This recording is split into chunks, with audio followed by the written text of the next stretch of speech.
Hello, hello, hello. Good morning. It's 1 minute to 11. Hello. Good morning. Have you ever walked into a room, into a job, a role, a conversation, and felt like you didn't belong? Like somehow you made it in, but weren't supposed to be in there. That feeling, that feeling has a name. That feeling has a name, and that feeling is called imposter syndrome. And today, we are not just talking about imposter syndrome. You hear it all over the place. You have fraud, this and that. But we are going to talk about it, and we are going to rewrite the script. This is for the underestimated, the high achievers with quiet doubt, the leaders who still question themselves. But listen, you have earned your place, and it's time to reclaim your belonging. So we are going to talk about welcome, everyone to your Breaking Through community. Thank you so much for joining us today. Thank you for joining this live session. You are all very welcome. My name is Marian Amwa, author, coach, and host of your Breaking Through conversations. Today, I am honored, truly honored to have Dr. Tammy Fleming. See, I'm excited. I can't even speak. I'm so excited to have Dr. Tammy Fleming with us. Dr. Fleming, Dr. Tammy, I would like you to tell our community who you are, and then we'll dive into our conversation for the day. Okay, thank you. First of all, thank you so much, Marion, for inviting me to be a part of this important conversation. I've admired your work for years now. Your commitment to empowering women and creating platforms for honest dialogue has made such a lasting impact. So it's truly an honor to be here, and I'm just as excited as you are. I am Dr. Tammy Fleming, a leadership strategist, executive coach, and the author of The Leadership Detour: How the Unexpected Path Shaped My Success. I work with high achieving women and mission driven leaders who are navigating leadership, identity, and impact all at once. My passion is helping people move from performance to pressure to presence, because real leadership starts when we stop proving and start owning our presence. Wow. Okay. Tammy, I've also admired you from a distance, but I will tell you one of these days you come back to tell your story. Yeah. Today we are dealing with imposter syndrome. And once again, welcome everyone who has joined. We know you could be doing different things, so thank you for coming. Tammy, Dr. Fleming, what is imposter syndrome? What causes it? What does it look like? I know you've talked about imposter syndrome in your upcoming book, The Leadership Detour, but just break it down for us, unpack it. What does imposter syndrome look like? How does it show up in women of color, immigrants, different people? If you can just break it down for us, just simple terms, imposter syndrome. Let's first define it. I think Yes, that's the most important thing. yes.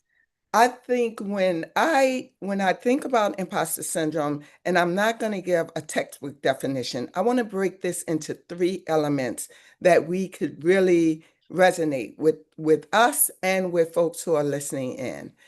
I believe that it is first about the inner critic that won't stop. It's in our head. It's something in there that's saying, you're not ready. You're not qualified. They're going to find something out about you. That inner critic just cycles in our head, and it manifests in different ways. And we'll talk about that in a moment. The second element of imposter syndrome is the disconnect between proof and perception. Many of us who are dealing with that inner critic, there's proof that we do belong.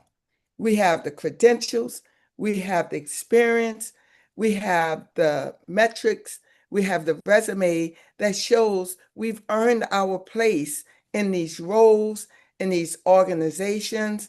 So there's a disconnect between the proof and the perception of what's happening in our head or what's happening around us. And the third element of imposter syndrome is this fear of exposure. The fear drives us the most in terms of how it looks because we're scared someone is going to find out that we don't belong there, but we do belong there. So those three elements is that chronic voice in your head. It's the disconnect between the proof you've already proven and you've earned your way and you've earned your place, but that voice keeps telling you not. So there's a disconnect between the proof and the perception. And then there's the fear of being exposed, exposed that maybe you're not ready yet, or you're going to be found out that you didn't earn this honestly. And I think if you think of those three elements, at its core, it's about deep, chronic, internalized doubt. That's the way I would define it. Now, the way it shows up differently for each of us, right? I believe that, and I love to hear your experience with this, but let's say for me, it showed up as always going above and beyond. It showed up by me over preparing. It showed up by me over volunteering. It showed up by me trying to prove over and over again, hey, wait, I do belong in this space and I'm going to prove it to you. And that's the first mistake we make. Because once we begin trying to prove it, we're going to continue in that cycle of over preparedness, overdoing, overworking, over and over again. And I'd love to hear from you if you've dealt with imposter syndrome. How does it show up for you? No, I've actually never dealt with imposter syndrome. I'm just kidding. Yeah, in my book, Breaking Through the Immigrant's Handbook for Thriving in the, oh, okay, in the American Workplace, being an immigrant originally from Ghana, obviously I have an accent, woman of color, not even understanding the culture. It showed up in me speaking up. People think that I can speak now, but it's taken a journey, and I still do have bits of that. Like, would they understand me? I don't fit here. Mhm. Um, I don't even understand the culture. So for the longest, and I talk about it in my book, for the longest time in meetings, I wouldn't speak up because people understand me. That was the accent was a big thing that was throwing me back, and my younger self, I would have done things differently. So that's one of the ways that it showed up. I'm not qualified. Mhm. I'm one of, Mhm. yeah, I don't have the necessary connections. So that's how it's shown up for me. Even though I don't call it imposter syndrome, as you're explaining it and as I've read about it, that's how imposter syndrome was showing up, and it didn't help my career. Yeah, it shows up in us in different ways. I'd love to know from those of you who are listening in, please type in the chat and let us know how it shows up for you. But I think as I've spoken to many high achieving women, women who have that proof versus the perception, it shows up in the over preparedness. But in some folks, it shows up as they freeze. They tend to maybe quiet themselves the way you have, right? They quiet themselves. And some folks, it shows up as I'm going to over explain myself. In every situation, they have the data and data on top of the data to explain, to prove that I know what I'm talking Yeah, about. yeah. And so it manifests itself in multiple ways. And I think the trick is first understanding how it showed up in us. And then the second piece is recognizing it in others, particularly other women, and then saying to them, hey, sis, I know what's happening. I've been there. Let's work through this. Because I think it's happening more often than not, but we all wear this mask of over preparedness, of being meek and quiet, under celebrating our achievements in the workplace. And because of that, we tend to think it's just us, but many of us are dealing with it. Yeah. Would you say that sometimes being an immigrant, you feel like you don't even deserve to be here, or you're lucky to have this job, so you be quiet? Yeah, and that I think there's a cultural element here, and I think again it shows up differently depending on whether you're a person who's a first generation immigrant, whether you're a person who is carrying behind them the weight of being the first in your family, the first in your community, and you're thinking, I'm lucky to be here, but you're not. You earned your seat at the table. And this voice, we have to work to quiet it so that we can show up in our full selves. Because what got us to the table, our brilliance, our light, what we do is we dim it when we get to the table because that voice is gnawing at us and saying, just don't say too much, just be happy to be here. But our presence is actually needed at the table, Yeah. our whole voice, our accents and all, because we all have them. We Yes. all have them. Yes. Yes. It doesn't feel like when you have it and people are saying, huh, what did you say? And as you were talking, I was thinking about there's also some cultural aspects too. You tell me, you are the doctor. Tell me the cultural aspects to imposter syndrome. So in my book, I talk about there's a very popular Ghanaian proverb that says, I'll say it in Tree and then I'll translate it. Ahunzepa in Kasa. Quality beats don't make noise. Actually, when you have the authentic beats, when they hit against each other, they don't make noise. It's the fake ones that make noise. So that has been ingrained in us that, oh, you don't talk about your accomplishments. You just be quiet. Somebody may notice it. But that is killing our careers. That is killing our advancement, if you can speak to that. Yeah, I think culturally, there are a couple of things that I would want to raise for our audience. First, Mhm. for many women, particularly women of color, immigrant women, and women in general, we are entering spaces that are not necessarily built with us in mind.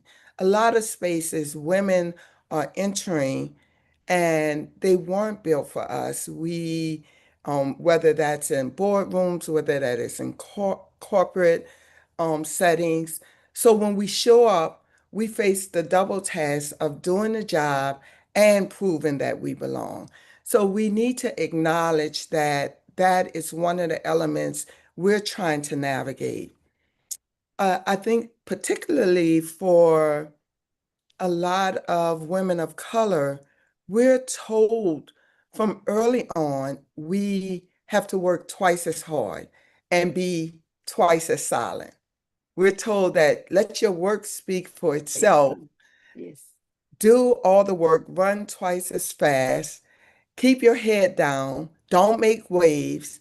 And that actually works against the grain when it comes to leadership.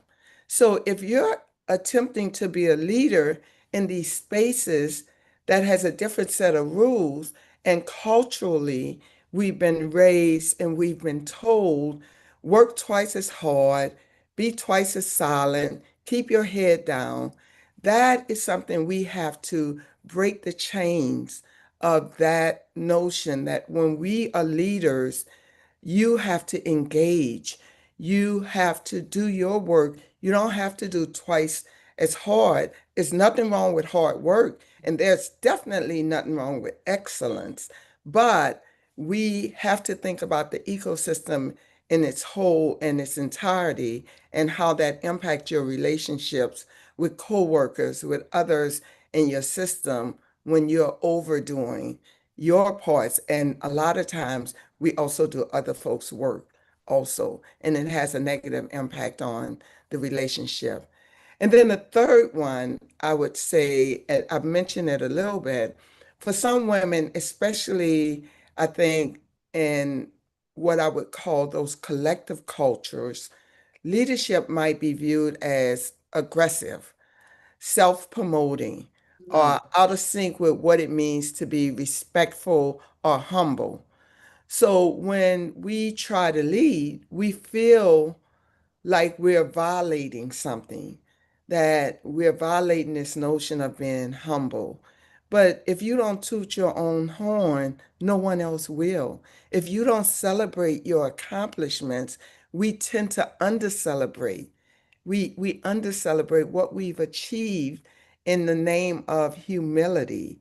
And that literally, again, works against the notion of what leadership looks like in a lot of these environments.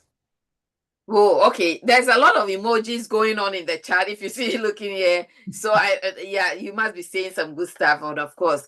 So, Dr. Tammy, now the more you've explained it, and we've talked a little bit about the cultural, and so Hmm. I'm coming from it from a Ghanaian point of view, and I speak for many other immigrants. Could it be that our mothers were suffering from imposter syndrome? Because a lot of the advice came from our mothers. Like, Yes. you have to work hard, you have to do this, you have to prove yourself, Just Yes. a thought. Yes, of course, there's the element of time. And I think it is not to criticize what our ancestors or those who came before us had to do to even get into those spaces, right? So there were some survival mechanisms, and we've inherited those mechanisms to say, once I get into the space, I have to survive. But survival and thriving is two totally different concepts, and they show up differently. So when we carry the weight of survival into the space, it doesn't allow us to show up as our full, whole, authentic self because we're trying to survive. We think, oh, we don't belong in there, or I have to just make sure I do everything perfectly so that I don't get kicked out or whatever else may happen. But that's a totally different way of operating in spaces that you've earned. You've earned your place at the table. And if you've earned your place at the table, it is not about survival. It's about getting in there and shining your light because usually the voice that is being quieted is the one that's actually needed in the room. The things you have to say is really what your colleagues and what that space needs to hear, but we hold back. So I think it is not to criticize because it was real in the time, and we're in a different time, and we're navigating different spaces where we can actually get in these spaces and thrive. And guess what? If you're thriving, and if the idea of you being yourself, you being your whole authentic self, accents and all, my southern drawl, I have to deal with, then those places don't deserve to reflect your image. They don't deserve you. And that doesn't mean that we don't need our jobs because there's some real things about I need my job right now. But I think that's also another survival mechanism that happens in our head that, hey, what if I can't get another job? That's a part of imposter syndrome. You Yeah. can get another job in a Oh, place that's going to appreciate you in your wholeness. And I think that's a part of how we think about what our mothers did or what our ancestors did and how we've inherited those traits of survival and they prevent us from thriving. whoa, whoa, whoa. That was a truth bomb. You said something, they don't deserve us or something. I could see the emojis going up. Okay. And then there's another truth bomb that you dropped, that survival mode and thriving mode, they are very different. Yes. And Yes. I'm glad that maybe you can unpack it just a little bit more, because for most of us, it's survival. Yes. And you stay for survival. You're not Yes. even thinking about thriving. So please unpack that for us. So And think we'll get to about rewriting, I promise you. yeah. So think about this. Think about showing up in a space and if you're showing up safe. So when you're in survival mode, you show up safe. So you said, I'm going to answer the question, but I'm going to answer it quickly and not take up space and allow everyone else to take up space, even when what you have to say matters and it actually can make a difference in the space. So you show up safely, right? That's a Yeah. part of your survival mechanism. But if you're thriving, if you're showing up in a space to thrive, you own the fact that earned your place at the table. And your lived experience, your academic experience, your professional experience all together have brought you to this place. And you should be taking up space. You should be saying exactly, not scripting yourself, because I was one of the ones who would run it through my head 5 times before I would say it out loud. You don't have to be perfect to be present. You just have to be whole and say it in a way that will resonate with you, right? And be Yeah. honest with who you are and what you bring to the table.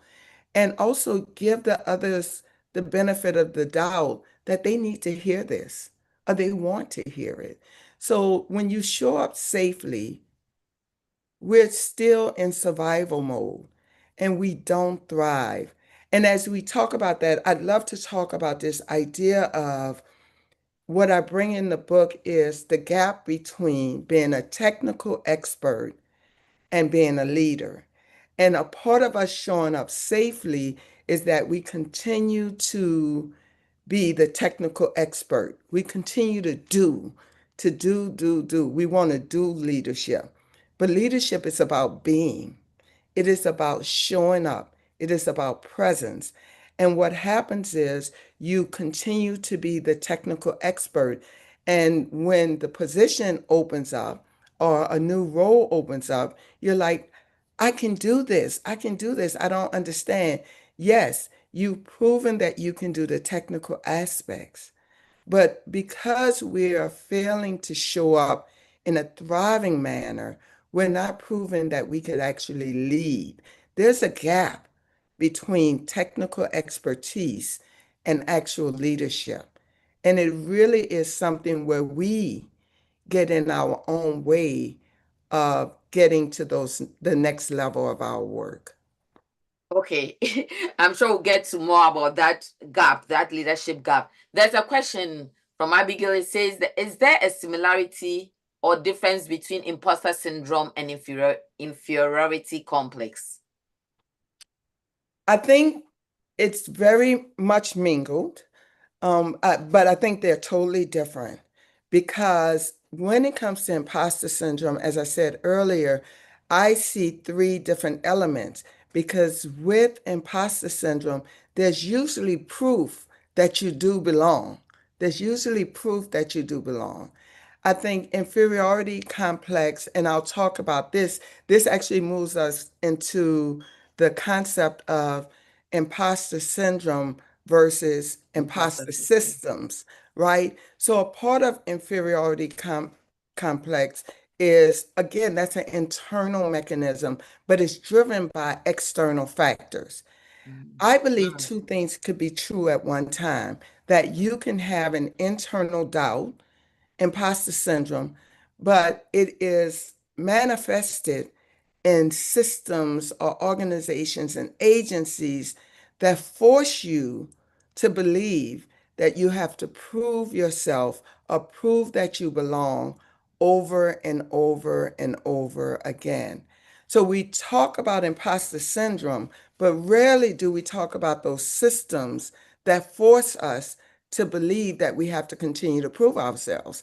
And one of the things I think about is this idea that systems and the culture of an organization, it doesn't it doesn't run itself. It's ran by people, people who take on the culture and they keep it going on and on and on, whether that's consciously or not. There's some of us who actually get in a culture and we thrive and we cause others to believe that they don't belong, that Hmm.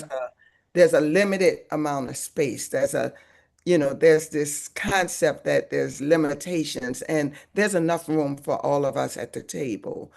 So I do think there's a lot of similarities between imposter syndrome and how it manifests itself. But I think there's a nuance in terms of inferiority complex in general. Okay. All right. Thank you. Thank you. Uh, you will spend a little bit more time talking about the difference between imposter syndrome and imposter systems. But we like stories. Yeah. In your leadership detour, so for those of you just joining us, thank you for joining us. Dr. Tammy has a book coming up called The Leadership Detour. And in that book, she describes a moment when she hit a wall. Like you had the credentials, you had the title, accomplishments, and you were frozen, sort of. You were frozen. I like that word. Can you talk a little bit about, share a little bit about that story and how you, if I can use that, you thawed yourself out out of that? Yes. So I know that in many of our careers, we have a detour or a place in our career where we've planned to move a certain way and it stops. And for me, it came at a time in my career where I was advancing steadily. And then over time, I realized that, oh my God, I've hit a wall. And it was slow and gradual. It wasn't all of a sudden I knew it. It was like something's happening here and I don't understand what it is. And it was at a place where I had just gotten a position that many people would really think that's it. I've arrived, right? I am arrived. I have this great job. I'm paid a great salary. I get to travel. I have resources, exposure. But for me, it actually marked the beginning. Getting that position marked the beginning of hitting a wall. Because at that point in my career, I started watching other folks get the opportunities and continue to get promoted in a place where I knew I could out strategize many of them, I could outwork many of them. I had way more technical skills than many of them. And I couldn't figure out what was happening. And what I've come to learn is about that gap between being seen as a technical expert and being seen as a leader. So in some cases, I got in my own way. It was Mm, me mm, continuing to fall back on my default, mm, that if something was going on, I went back to the books and I went to more trainings and I got more technical skills and I became more expert in the technical. I was the go-to person. I could, produce documents. I could produce results with community or systems agencies, but I was still not seen as the person who could be put in charge of leading other people or other systems or processes. And for me, it didn't hit all at once. It took me getting an executive coach and someone to unpack all of these concepts we're talking about to say, oh my God, I'm still doing leadership. I'm not being a leader. mm, And being a leader just requires you to show up and own that I have skills and I don't have to prove it to anyone. I just need to be in the room. I need to be present. I need to think about and be strategic about when I need to engage and what I need to engage. And I don't have to keep proving myself over and over again. And that took a while. This started in my 40s, late 30s, early 40s. And it maybe took a couple of years after I engaged a coach to really unpack a lot of it and for me to grow into the full leader that I consider myself today. And a part of that was, how do I help other people show up? How do I help other women show up in these spaces? How do I recognize what I went through, and maybe it manifests in you a little bit differently, Marion, but I can see it and say, I see you, sis. I see what's going on. Let's work through that because you earned your place already. And you need to be at this table and you need to say things and you need to let that conversation stretch. As we would say in the South, it needs to stretch over a porch conversation. You don't have to temper yourself because of an accent, because everyone has an accent. We don't realize that. We all have accents. Yeah. Yeah, so how can, and I'm seeing some of the comments here, leadership is about being, not just doing. Yes. And they said, right out of God's word. That's Rachel. Then, or some, they're all the emojis. And wow, being a do director instead of a director. Yeah. Then another comment is being a leader requires you to show up. Yes. It's just showing up. It's being yourself. And it's hard to do that in the face of the doubt that's happening and in the face of the elements in the culture that may be causing you to react that way. So it's not underplaying what's happening around you. That stuff is true. Two things could be true at one time. Folks around you could be causing you to second guess your greatness. They can cause you to second guess your ability to lead, to be in this space, and to thrive. But we also have that voice in our head. So both of those things could be true. What you have control over is that voice in your head. These folks may never change, but once you start changing how you show up, you start to see all those other things a lot differently. Because the reality is, some of what they're doing is being driven by their own imposter syndrome. And we don't recognize it because it shows up differently. Yeah. And I know that you had talked about showing up. You talk about showing up. Some of us don't show up. Yes. And that reminds me of the conversation with Professor Corte on understanding office politics, to play or not to play. And he defines office politics, not just the gossip, but it's the interactions, the behaviors, the power dynamics that will help you, you know, advance in your career and also advance the organization's mission. Can you speak a little bit to that? And then we'll go to imposter systems. Okay. One of the things I think about is, and you and I had this conversation offline about the idea of office gossip, right? And and I'm gonna put it in the context of, again, earlier I talked about some of our cultural nuances. We're told to keep our heads down, to work hard, to be excellent. And in doing that, it requires us to disconnect from people. And the real truth that I've learned is that leadership isn't a solo act. So if you're disconnecting, you're already in your own way.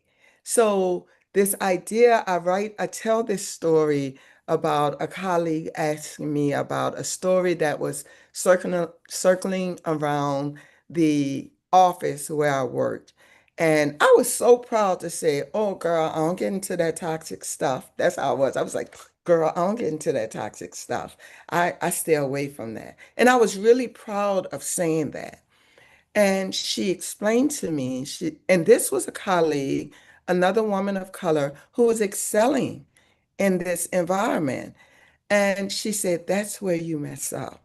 You really believe that by staying above the fray, by staying disconnected from everyone, that you're doing yourself a service, but you're actually doing a disservice. Now, she was not encouraging drama. What she said to me, and I didn't understand, was there's something underneath the gossip. There's a way that people are connecting. There's something that's motivating them to connect beyond the agenda. And you have to be connected if you're going to lead people. You have to know what the motivations are inside your environment and your ecosystem and what's happening. Now, you don't have to pass on gossip or anything, but there's a relational element that I was missing. And she explained that when you start to make those connections, right? When you start to make those connections, folks are more willing to have a voice for you or speak up for you in rooms when you're not there. But if you fail to make those connections, that voice never raises on your behalf in rooms that you're not in. So you have to constantly be on the grind to speak up for yourself or your own ideas or your own brilliance because you have not made the connections. Now, I know that most of us know on the surface we say relationships matter, but do they really if we're disconnecting from everything in our environment? So relationships matter and they're not an afterthought. They're the proof that you belong in the room. So you must engage. You must take take those, have lunch with folks. Get there 30 minutes early to the office and have a cup of coffee in the cafe, not in your office. Because if you're going to lead people, you have to engage with them and you have to be present. You don't have to continue to be seen as the expert because there are other experts in the room and you wonder why they're succeeding and you're not because they have that relational element. Okay, as Professor Quarter will say, be part of the program or be on the menu. Yes.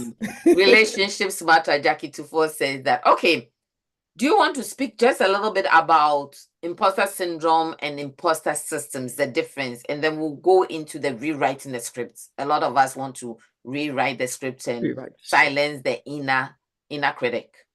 Yes. So if you think about it at its essence, imposter syndrome is your individual, it's your individual fight. It's the changing of your mindset. It's to say, I'm going to own my credentials. I'm going to own my successes. I'm going to own my place at the table and I'm going to take up space, right? That's that imposter syndrome, that internal voice, that that gap between your credentials and perception, and that fear of being caught. That thing you have control over. And I'll talk about the three ways that I believe we can actually unpack that. Imposter systems, those systems will continue to be at play, but you will notice them less because you're focused on your brightness. You're focused on your excellence. You're focused on your wholeness and your contribution as a leader. So when you become a leader, it's more about you being versus you doing. And so it's gonna be a slow shift from you working 4 hours more than everyone else to get those technical pieces done. And it's about you showing up and people taking your ideas and allowing them to work the technical aspects. You no longer have to do that.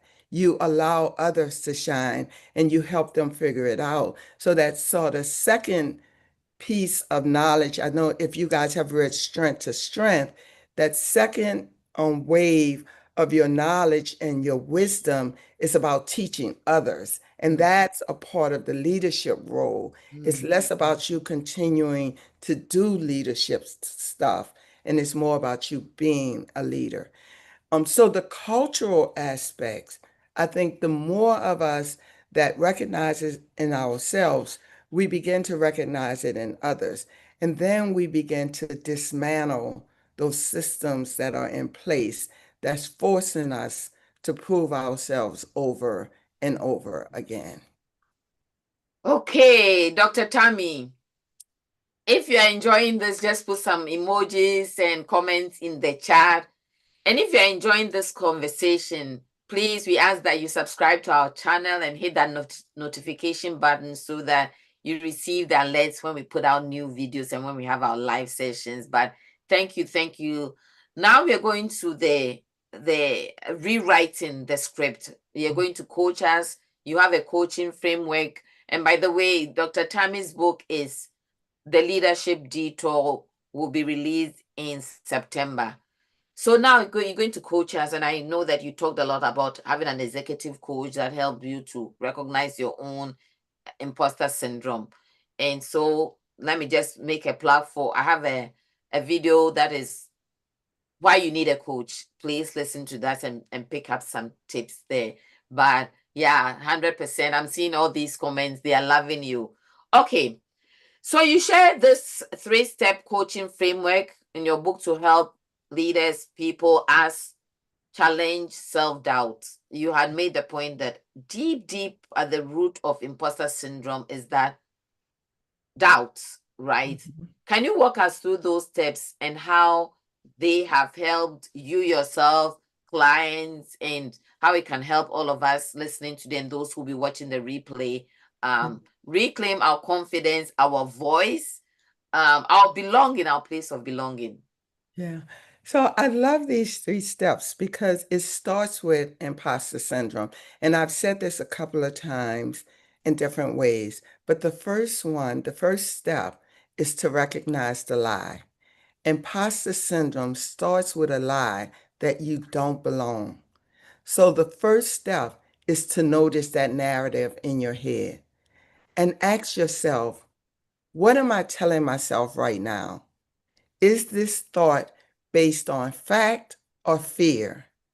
And this step is about becoming conscious of the script in our head. So if imposter syndrome, a lot of times is a very unconscious mechanism. So a part of it is, wait, what am I telling myself right now? Is that the truth? There's evidence that that is not the truth, right? So the first step is recognizing the lie and bringing it into your consciousness that something is happening in your head and you need to quiet that voice. Step two is about reclaiming the evidence, right? And I know you love this word evidence, Marion. Yeah. You've already done the work. You have proof. Now name it.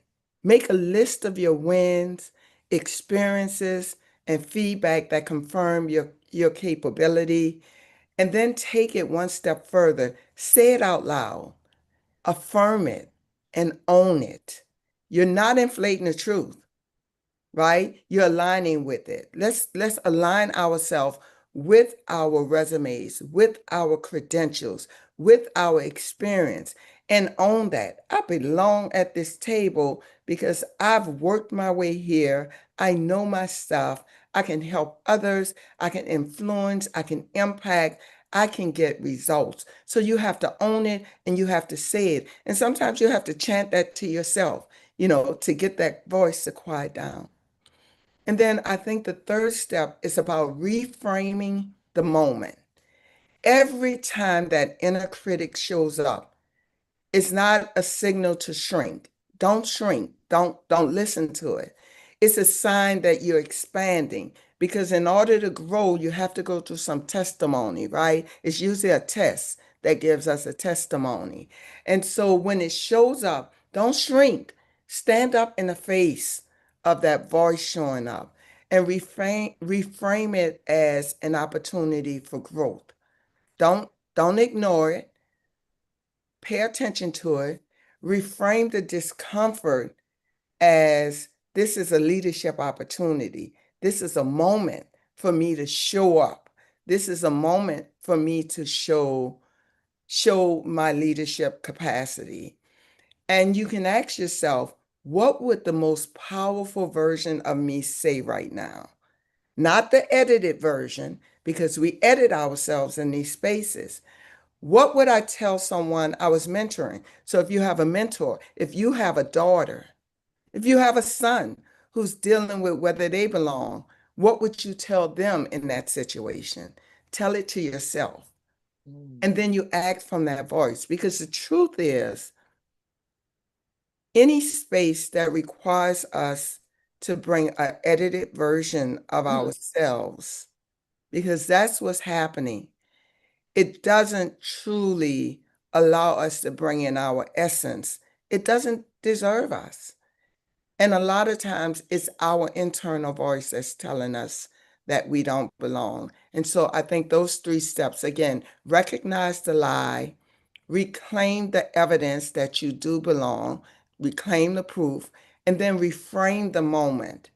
What would it look like if I brought my entire self into this meeting? What does it look like if I brought my entire self into this one-on-one conversation? Okay, so can you repeat it as people are trying to write it down? Yes. So step one, recognize the lie. Bring it into your consciousness that, okay, this is imposter syndrome. Let's just call it what it is. The second is reclaim the evidence. Reclaim your credentials. Reclaim your experience. Reclaim the fact that you earned your place at the table and you take up space because you earned it. And then the third is reframe the moment.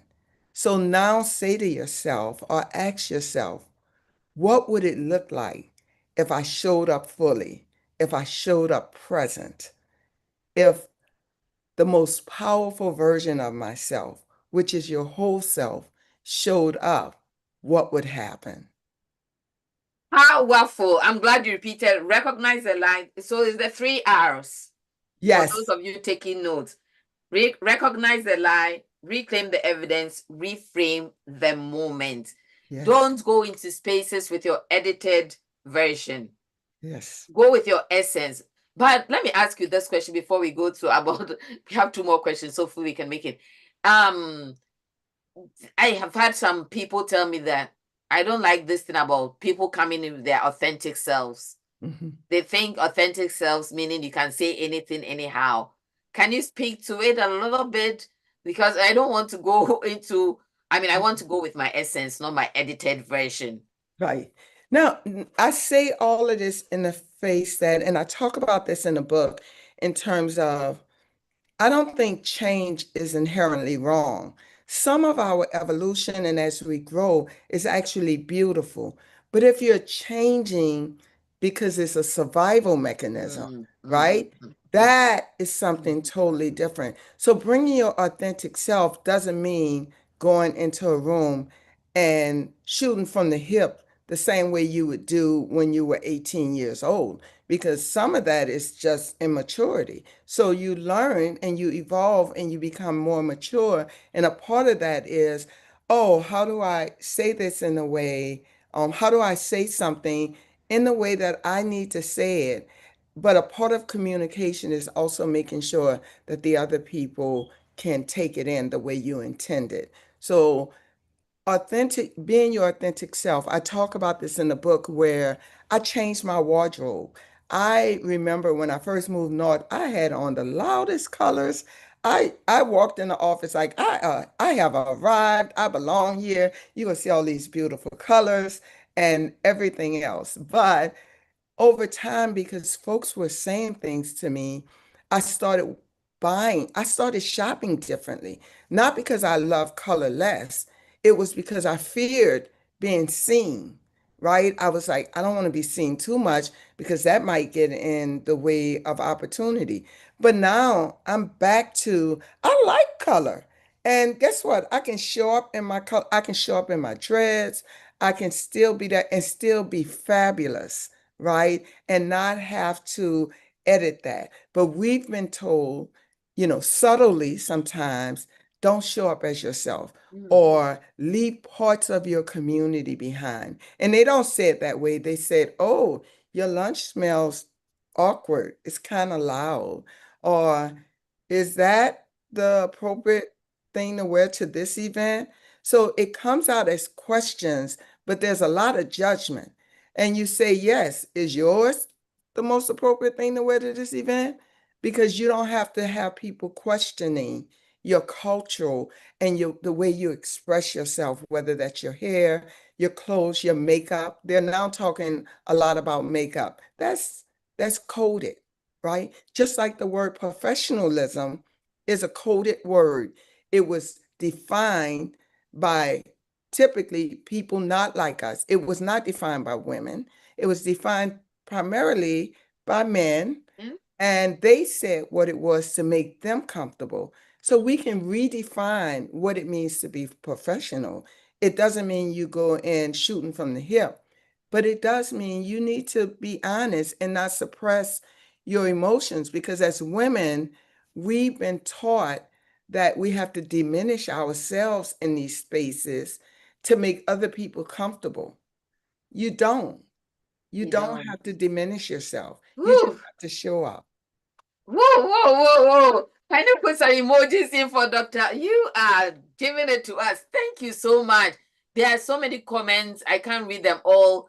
RP Sally says, you have proof. Now name it. Make a list of your wins, capabilities. Say it loud, affirm it and own it. Abigail Forson, affirm it and own it. Reframe the moment. The chat is going wild with all these comments. Great nuggets, Dr. Tammy.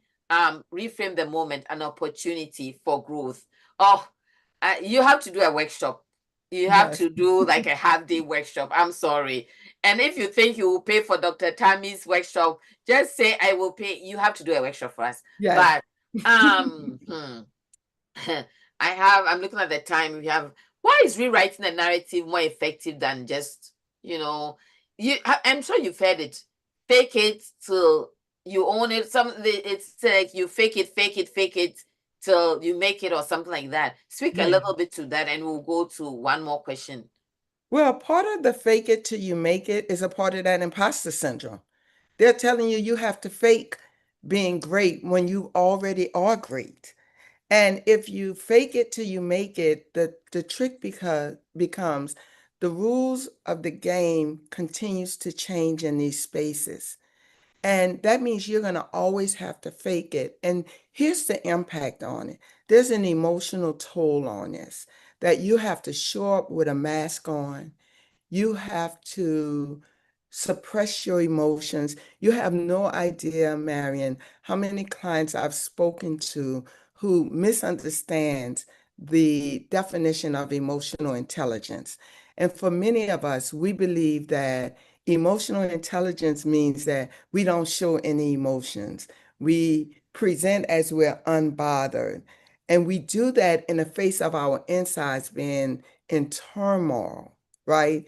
And what that means is there's an emotional impact on our health, on our well-being when we do that. And so there's a way if someone says something you disagree with, you don't have to say, God damn it, that's horrible. You can say, oh, tell me more because I have a different perspective. Now you use your own words to say that, but there's nothing wrong with being honest. That's authenticity. That's right. Inauthentic authenticity is you saying, "Oh, okay, I understand," knowing that you don't understand. And you walk away and then you replay that conversation, not over and over during the workday. When you get home, you're tossing and turning, thinking about what you could have said and how you could have said it. When you could have just said it in a moment and thought about it. And a lot of times it's about just saying, here's what I heard and here's how it landed. Is that what you intended? And give people the benefit of the doubt that maybe they're struggling with something. And sometimes they're saying exactly what they mean. And you can say, you know what? That's interesting. I have a totally different take. Here it is. And then you don't have to worry about replaying that for the next 24 hours, how you would have said it differently. Oh, Dr. Tammy, time just runs. Okay. So you use the phrase voice, visibility, legacy throughout the leadership detour.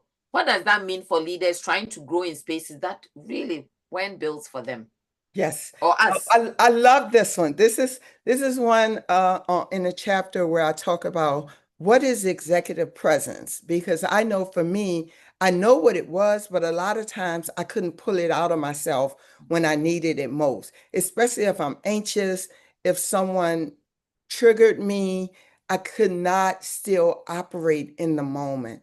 So I talk about voice, visibility, and vibe. That's to me, those three elements describes what I would call executive presence. Your voice is not just about what you say, it's about when you say it, how you say it, being strategic, being intentional about your words. If you guys have read the Four Agreements, it's about being intentional about your words. Sometimes it's about helping other people in the room have voice. Me calling on you, Marion, because I know you have a great idea. So I want to help create space for you to bring your ideas to the table. or anyone else in the room. So your voice is not just about what you say, it's how you say it. It's about time, temperament, and tone, right? If you think about your voice. And then there's visibility. Visibility is not just about being seen, and it's definitely not just about dress code, although sometimes it could help if you have a cute outfit on. Let's just call it what it is. If you got your lashes on and your hair done, you're feeling good. But your visibility is also about what does your presence in a space say? A lot of time your visibility is seen or unseen, because if you're not in a space, everyone notices that you're not there, right? And you want that to be positive. So how do you show up? How does you showing up and being in a space helps to cultivate conversations and move the work along? And then vibe, that's your energy. What are you bringing into the space? Again, this is about us getting in our own way with this term that we like to say is professionalism that's antiquated. Your vibe is your energy. What do people feel when you come in a room? They know it's going to move. They know you are bringing some positive vibes in the room. So I talk about voice, visibility, and vibe as executive presence. Whoa, whoa, whoa, whoa, whoa, whoa, whoa. So we have the 3 R's: recognize the lie, reclaim the evidence, reframe the moment, and then that executive's presence is that voice, visibility, vibe. All Yes. this is in the leadership detour, and I hope that when it comes out, we'll all get a chance to see it, and we'll have Tammy here again. Okay, Yeah. so for people watching today who feel like they are the only one in the room or constantly second guessing themselves, what's one mindset shift or daily practice that can help us, including me, all of us, reclaim our power, our sense of belonging, that we belong to this table? I would say pick one thing. One of the things I haven't talked about today is, along with the book, I also have a companion guide that have a lot of coaching prompts and journal activities, but it also gives you those one small step you can take for the next week. So if you're a person who tends to hold on to your voice when you get into these spaces because imposter syndrome has quieted you, you're going to say that this week, when I enter meetings, I'm going to make sure I at least raise my voice and not script myself. I'm just going to bring my voice into the room at least one time with a thought without scripting myself, right? And another way you can do it is say, I'm just going to highlight something someone else said and say, hey, I like that, Marion. Can you say a little bit more? So your voice is also about creating space for Hmm. other people in the room. It's not just about you shining, because sometimes we can stand in the center too long. So how do you help bring other people into the center, right? Another one is to think about this concept of not doing and being a leader. Think about your voice, your visibility, and your vibe as your executive presence. That's a tool, and not volunteering to do another technical thing, but to bring in ideas in a space and allowing others to do the technical work. Yeah, that was another truth, though. It says sometimes we stand in the center for too long. Yes. And that can be imposter syndrome, right? Yes. Because you feel prove yourself. You're still proving. You're still trying to prove I need to continue to be here. Otherwise, if I disappear, if I'm not here, I might disappear. That's imposter syndrome telling you that. You don't need to stay in the center too long. Oh my goodness, Tammy, this is so great. Genevieve says, someone said, that's good, Tammy. Wearing bold colors. Yay. Yeah. Genevieve says, recognize the lie. Very important. So much lying around us. We need to really hone in on our ability to discern the truth. Yes. Okay, one more question. I don't want you to go. One more question. What's one thing you wish someone had told you earlier in your leadership journey? Just one Oh, thing that we can all walk away so with. this is so great. I think I've said a lot of it, but you're great just as you are. Hmm. You are enough. They tell us we're not enough, and even worse, sometimes they tell us we're too much. What I wish somebody would have said is, girl, you're already enough. You're already it. And if you can believe that, a lot of that begins to quiet down and you can step into your leadership role. And people put it in the chat, you are enough. You are enough. And if you can help me to say a big, big thank you to Dr. Tammy. If you are enjoying these conversations, please subscribe to our channel, hit the notification button, leave a comment so that somebody else will be encouraged by your comment. If this conversation stirs something in you, you are not alone. Rewriting the inner script takes practice, but it starts with awareness. It starts with recognizing the lie, reclaiming the evidence, reframing the moment, right? Don't stand in the center for too long. Take your full essence to the spaces that you've been blessed to be in. It's not about the edited version. Own what you have been endowed with. You are enough. You are enough. Drop a comment below. What part of today's message hits home for you the most? And if you want more bold, honest conversations to help you lead, grow, and thrive, please, please, please subscribe and join this growing community. You don't need to prove yourself to belong. You already do. Keep showing up. And like Dr. Tammy told all of us, you are enough. You might write in the, you are great. There are two things she ended with. You can put it in the chat. You are great. You are enough. So you can personalize it and write, I am enough. I am great. Tammy, thank you. Thank you so much for joining us today. Thank you, everyone who has joined. I know there are so many things you could have been doing, but thank you. And we will see you in the next session. The next session, let me just put in a plug, is Results-Based Accountability with Mark Friedman, the author of Trying Hard is Not Good Enough and Turning Curves. He works with a lot of nonprofits and communities. And then we'll have Dr. Jeannie with us, I believe it's September 17th, thereabout, on AI, artificial intelligence. You want to join us. Thank you all so much for joining, and we'll see you next time. Rewrite the inner script. Recognize the lie, reclaim the evidence, reframe the moment. Voice, visibility, vibe, and you are enough. You are great. Thank you. Thank you.